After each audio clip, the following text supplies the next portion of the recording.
Pronto, mamma? Ciao. No, scusami, ti devo parlare, mamma, perché io non ce la faccio più, non ce la faccio più, mamma. È troppo tempo che mi porto dentro sta cosa, io non ce la faccio più a nascondermi, mamma. Ma d'altronde siamo nel 2015, ognuno fa le sue scelte, ha i suoi gusti e nessuno può giudicare, mamma. Ti prego, no, no, fammi parlare, mamma. Io se non vi dico questa cosa, non riesco più a sedermi a tavola con voi, mamma, ti prego, no. Nella vita ognuno fa le sue scelte, ok? E si prende le sue responsabilità. Io ti chiedo soltanto di accettarmi, mamma, accettarmi, ti prego. Non mi fare sentire un emarginato. Grazie, grazie, mamma, sei buonissima, grazie.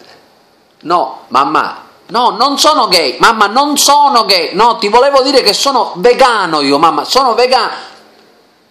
Ma perché ti incazzi, mamma? Ma scusami, se ero gay non ti arrabbiavi e se sono vegano ti incazzi? Che vuol dire ormai ho fatto la salsiccia e te la devi mangiare, mamma?